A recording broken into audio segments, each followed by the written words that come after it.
A minha tarefa é falar sobre os requisitos de admissibilidade do recurso especial no sistema normativo brasileiro.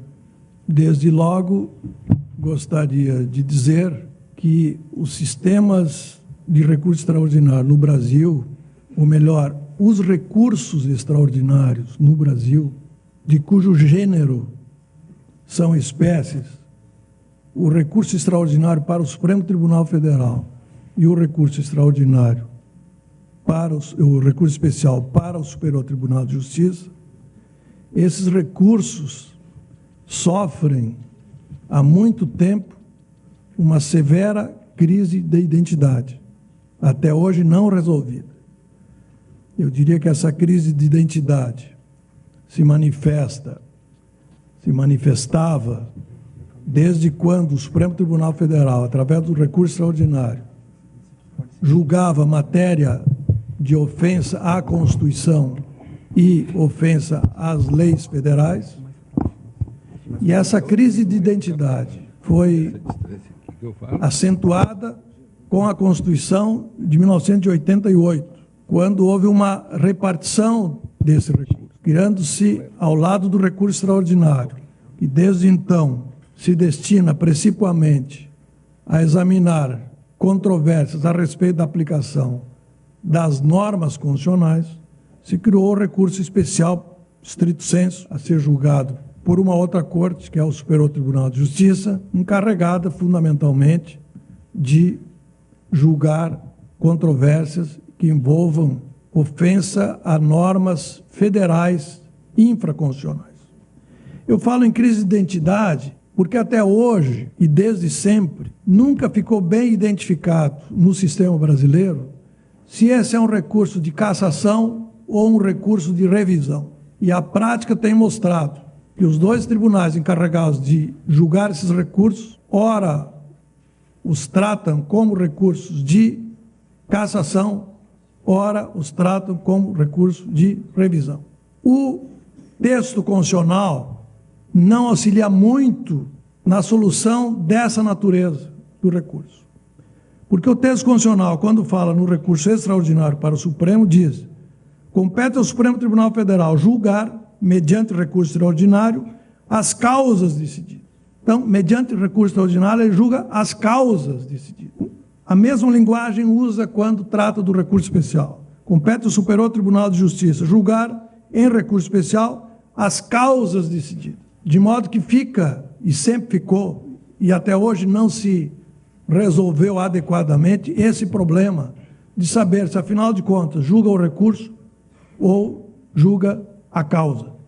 A minha exposição, portanto, embora enfoque os requisitos de admissibilidade, pretende, aproveitando esse ambiente acadêmico e essa tão importante e seleta participação de juízes e estudiosos, de mostrar exatamente essa crise de identidade. Obviamente que não vou trazer aqui nenhuma solução a respeito, porque se fosse uma solução encontrável facilmente, certamente nós não teríamos uma crise dessa natureza por tanto tempo. De qualquer modo, penso que é um momento oportuno para que se medite a respeito, especialmente às vésperas de uma possível mudança constitucional, justamente a respeito dos recursos extraordinários e do recurso especial, que está sendo proposta pelo nosso presidente do Supremo Tribunal Federal, a chamada PEC dos recursos. Eu digo que a Constituição de 88, vamos dizer assim, não facilitou a solução da natureza dos recursos extraordinários, mas, pelo contrário, de certo modo, acentuou essa controvérsia, porque a Constituição de 88 veio trazer alguns problemas adicionais. Ela, de certo modo, fatiou o julgamento da causa. As causas decididas nas instâncias ordinárias têm seu julgamento eventualmente fatiado, eu digo dividido, repartido entre as cortes superiores, de modo que nenhuma das cortes superiores, em muitos casos, está habilitada a julgar a causa isoladamente. Então, embora a Constituição diga que o Supremo Tribunal Federal, no recurso extraordinário, julga a causa, e que o Superior Tribunal de Justiça também julga a causa, diante da possibilidade de interposição desses dois recursos simultaneamente, nós temos muitos casos em que o julgamento da causa não se dá a não ser de modo fatiado, de modo repartido. E isso pode acontecer em duas situações. Quando o acórdão do Tribunal de Apelação tenha duplo fundamento, cada qual suficiente para a mesma pretensão. Por exemplo, a alegação de que o acórdão recorrido aplicou uma norma inconstitucional e, mesmo que fosse constitucional, a norma não teria o sentido atribuído pelo acórdão. Quer dizer, quando se diz isso, se propicia, e mais do que isso, se torna indispensável a interposição de dois recursos. De modo que um vai julgar a constitucionalidade da norma e, superado isso, ele ainda não pode julgar a causa, porque a interpretação da norma considerada constitucional deverá ser feita por outro tribunal. Nós temos até uma súmula no STJ, a súmula 126, que diz que num caso desse, havendo dois fundamentos por si só suficientes para manter o acordo recorrido, é preciso a interposição tanto do recurso especial quanto do recurso extraordinário, o que enseja esse fatiamento de julgamento da causa. A outra hipótese é que quando tem duplo fundamento para pretensões diferentes. Por exemplo, quando o recurso extraordinário diz respeito a uma preliminar e o recurso especial diz respeito ao mérito. Ou o inverso, quando o recurso extraordinário diz respeito ao mérito e quando o recurso especial diz respeito à preliminar. Nesses casos, o próprio Código de Processo estabelece que, em princípio, se julga primeiro o recurso especial. Depois, se for o caso, há um julgamento do recurso extraordinário pelo Supremo. Eventualmente, quando o recurso extraordinário é prejudicial, se sobresta o julgamento do recurso especial e se determina o julgamento do recurso extraordinário. Quando, por exemplo, o recurso extraordinário verse sobre uma questão preliminar e o recurso especial sobre a questão do mérito da demanda. Ou quando o julgamento do recurso extraordinário diga respeito à pretensão principal e o recurso especial diga respeito aos acessórios dessa pretensão principal. Em todos esses casos, há um fatiamento de julgamento da causa com a repartição de matérias perante dois tribunais. De modo que a Constituição de 88 não resolveu, pelo contrário, acentuou essa questão de crise de identidade. Afinal, quando se diz que rejulga a causa, se está atribuindo ao recurso uma natureza revisional. Agora, quando isso não é possível, como não é possível, na prática, o que os tribunais têm feito, em geral, é atribuir ao recurso uma natureza de cassação, ou seja, determina que a causa seja novamente examinada pela instância de origem. Bom, então, isso como introdução para mostrar que, na verdade, nós temos um problema antigo no nosso sistema, um problema que era mais fácil de se resolver à época em que havia apenas um tribunal superior encarregado de julgar de modo extraordinário essas controvérsias e que hoje se acentua mais profundamente.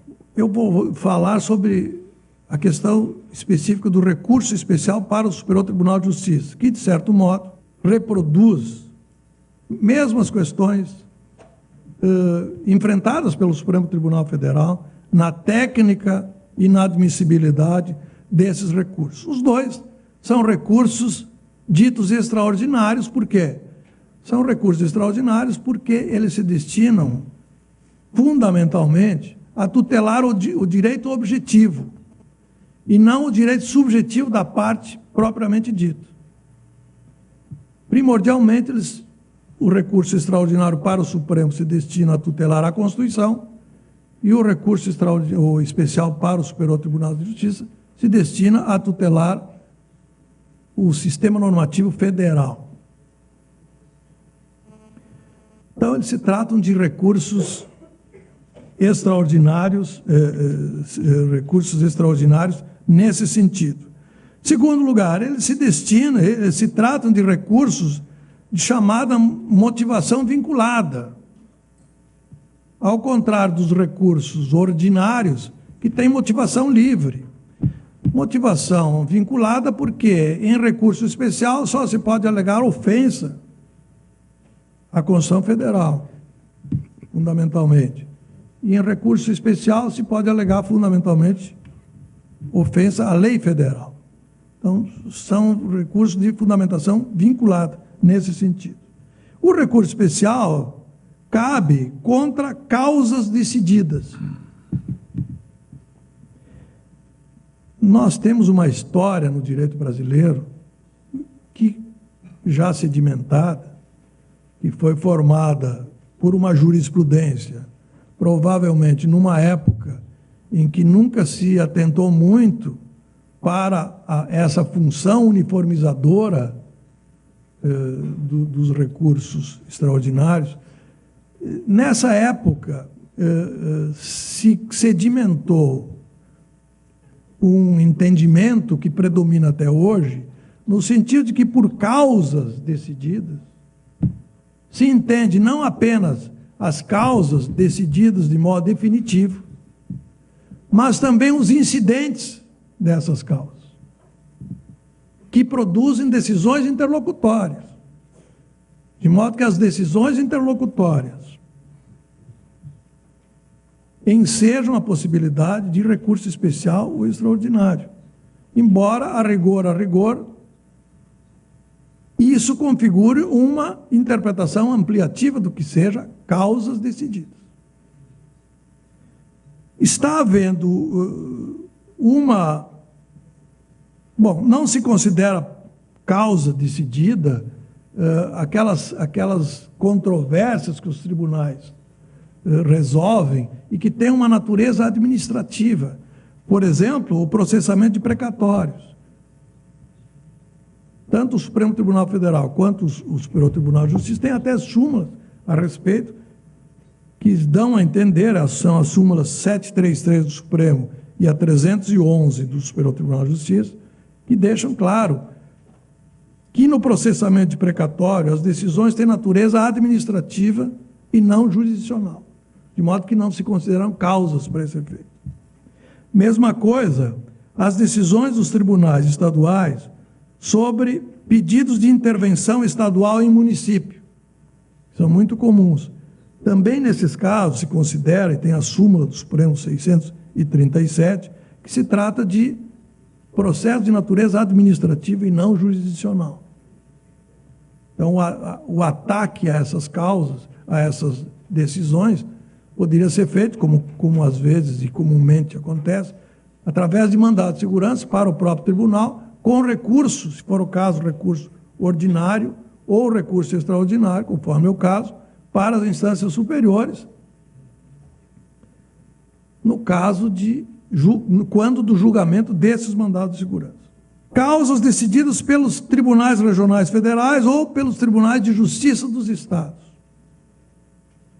Nós tivemos aqui, com a criação dos tribunais, dos juizados especiais, uma lacuna importante, especialmente no recurso especial, só no recurso especial, porque no recurso extraordinário não se diz, no recurso para o Supremo, não se diz que são causas decididas pelos tribunais federais e pelos tribunais de justiça. Quando se fala em recurso extraordinário, a Constituição fala simplesmente em causas decididas em única ou última instância. Então, para efeito de acesso ao Supremo Tribunal Federal, nós temos recurso extraordinário das decisões dos juizados especiais federais ou estaduais. Mas nós tínhamos essa lacuna em relação aos juizados especiais estaduais e federais, no que se refere ao recurso especial.